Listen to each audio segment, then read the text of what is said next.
Genesis chapter 45. Then Joseph could not control himself before all those who stood by him, and he cried, "Cause every man to go out from me."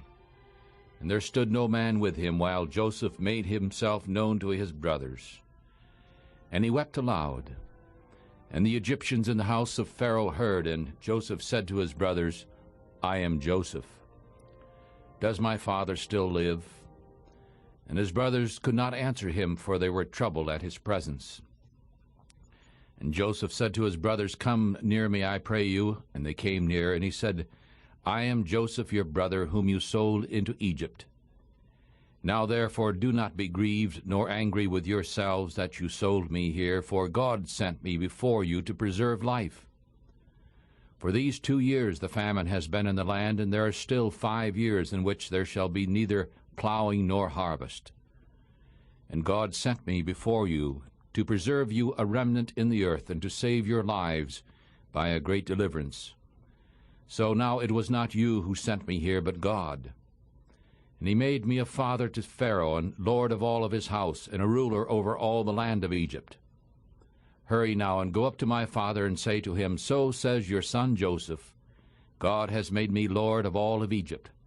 Come down to me, and do not wait. And you shall dwell in the land of Goshen. And you shall be near to me, you and your children and your children's children, and your flocks and your herds and all that you have.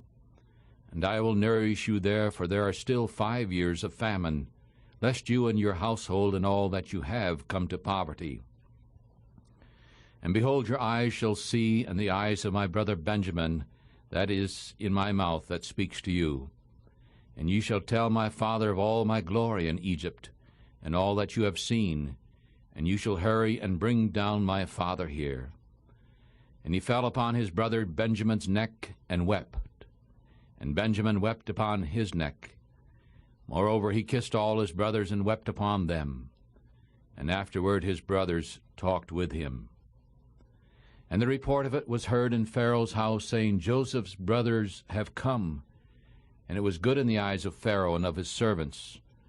And Pharaoh said to Joseph, Say unto your brothers, Do this, load your beast, and go get you into the land of Canaan, and take your father and your household, and come unto me. And I will give you the good of the land, and ye shall eat the fat of the land. Now you are commanded, do this, take wagons out of the land of Egypt for your little ones and for your wives, and bring your father, and come. And do not regard your stuff, for the good of all the land of Egypt is yours. And the children of Israel did so. And Joseph gave them wagons according to the commandment of Pharaoh, and gave them provision for the way. To all of them he gave each man changes of clothing, but to Benjamin he gave 300 pieces of silver, and 5 changes of clothing. And to his father he sent this, 10 asses loaded with the good things of Egypt, and 10 she-asses loaded with grain and bread and meat for his father by the way. And so he sent his brothers away, and they departed, and he said to them, See that you do not fall out by the way. And they went up out of Egypt, and came into the land of Canaan, unto Jacob their father. And they told him, saying, Joseph is alive, and he is governor over all of the land of Egypt. And Jacob's heart fainted, for he could not believe them. And they told him all the words of Joseph which he had said to them. And when he saw the wagons which Joseph had sent to carry him, the spirit of Jacob their father revived. And Israel said, It is enough. Joseph my son is alive. I will go and see him before I die.